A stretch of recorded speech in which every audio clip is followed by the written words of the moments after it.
reviendra tout à l'heure. Et donc maintenant, notre deuxième exemple en action avec Sophie Tajan, donc, qui est responsable HSE de Knof à Lannemezan. Il faut que ça soit vert, et il faut préférentiellement que vous le mettiez sur le bas du visage, sur le bas du menton, ce qui me permettra de vous photographier sans que j'ai un énorme nez avec un truc au milieu, pardon. Voilà. Et puis, Kevin, donc le tandem, à vous, comment vous êtes arrivé, vous... pardon, j'ai appuyé sur le mauvais, voilà. Voilà l'exemple de votre usine. Et puis en plus, je dirais que vous êtes doublement vertueux puisqu'il s'agit de recyclage et de recycler de la laine de verre. À vous, Sophie. Voilà, donc, je travaille chez Knof Insulation, je suis responsable HSE. Donc c'est un gros procédé. Donc les opérateurs font surtout de la surveillance de ligne, des réglages, du nettoyage. Mais dès qu'il y a des rebuts de production, des changements de produits, eh bien, il faut manipuler la laine et la recycler, comme vous dites, hein, pour gérer les déchets et ne pas épuiser les ressources. Et du coup, le poste là que vous voyez, c'est le poste de recyclage des déchets. Donc on va refaire des ballots, on va peler le kraft qu'on a mis éventuellement sur le panneau ou le rouleau de laine de verre. Et donc ce sont des opérations essentiellement manuelles.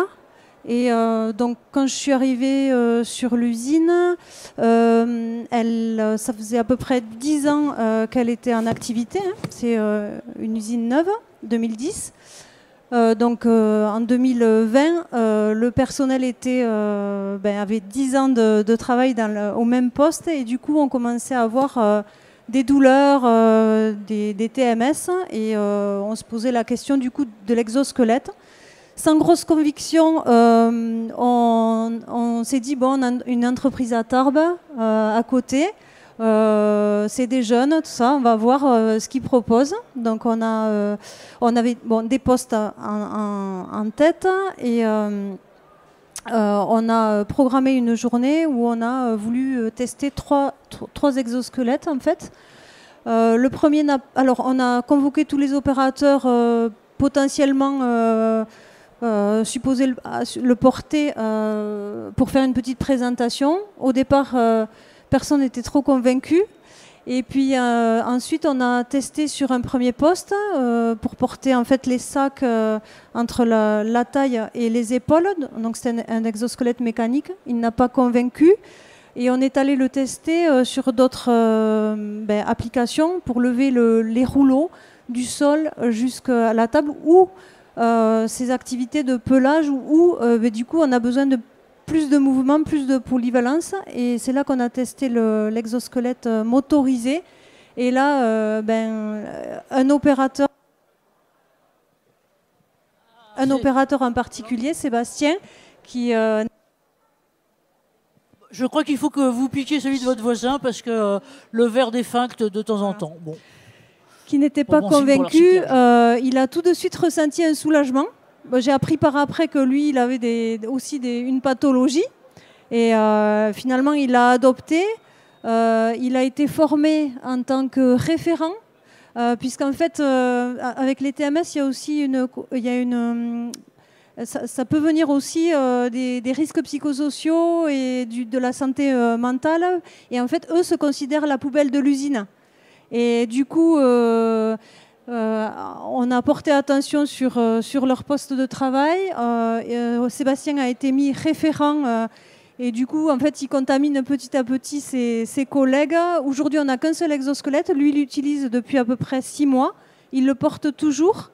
Le fait que l'exosquelette soit polyvalent, donc il peut être aussi porté sans être enlevé dans des chariots élévateurs où il doit aller aussi, ou dans des chargeuses.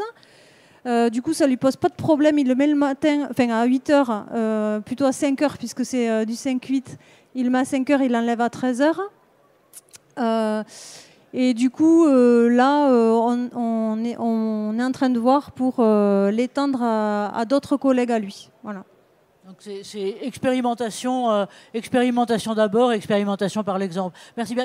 Kevin, vous, alors, voilà, comment vous êtes arrivé là-dedans et vous, alors on voit bien votre façon de faire. Moi, je commence à vous connaître un peu là maintenant.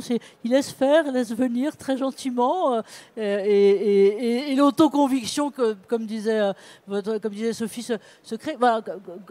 Comment vous voyez et comment vous êtes venu aussi, vous, perso, à construire des exosquelettes? Pourquoi? Ok. Donc bonjour à toutes et à tous. Donc, alors moi, ça fait un petit moment, vu que c'était en 2017 qu'on a créé HMT, mais ça fait depuis 2015 qu'on s'intéresse au sujet des exosquelettes. À la base, c'était plus pour le côté médical. On voulait redonner de la mobilité, un peu comme chez Wondercraft, à des personnes qui avaient perdu de la mobilité, comme des personnes qui avaient eu des AVC. Et on a été très vite contactés par des industriels comme La Poste pour développer des sujets, pour répondre plutôt au sujet des TMS. Au début, on était très techniciens, donc pour nous, on allait fabriquer des exosquelettes qui allaient supprimer les TMS. C'était très binaire. Après, on a compris ce que c'était un trouble musculo-squelettique, c'était multifactoriel. Donc on a créé un cabinet d'ergonomie en interne dans l'objectif d'aider plus largement aussi les entreprises sur des sujets organisationnels. Donc en fait, la vocation maintenant d'HMT, c'est d'aider n'importe quelle entreprise dans leur démarche de prévention. Quand il y a un besoin d'exosquelette, on peut y répondre aussi pour limiter l'impact et l'usure professionnelle, quel que soit le secteur, quelle que soit la taille d'entreprise. L'objectif, comme ça a été un peu dit aussi par Sophie, c'est que en fait, on a développé un protocole pour accompagner les entreprises dans leurs réflexions, comme par exemple présenter aussi aux équipes en amont des essais qui vont tester des exosquelettes. C'est aussi prendre un peu la température des attentes, des doutes qu'il pourrait y avoir sur l'exosquelette. Comme tu l'as dit, en fait, il y avait un peu d'attente et d'appréhension. L'idée, c'est de venir un peu questionner pour savoir comment nous, on peut les accompagner à réfléchir à l'exosquelette pour aussi ces personnes-là qui peut-être se disent qu'ils vont devenir des super-héros. On sait que c'est pas le cas.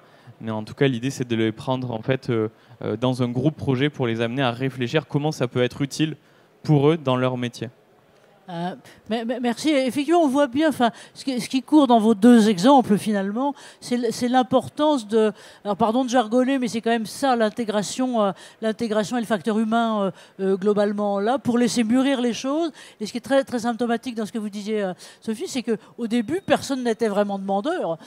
Personne n'était vraiment demandeur et globalement plutôt réticent. On dirait, qu'est-ce que c'est que ce machin? Et donc, ça n'a pas été imposé, ça a été finalement intégré par la personne en elle-même, et ça fait boule de neige de ce côté-là. Donc, accompagnement doux et pas, j'allais dire, management impératif de ce côté-là. Alors, peut-être on...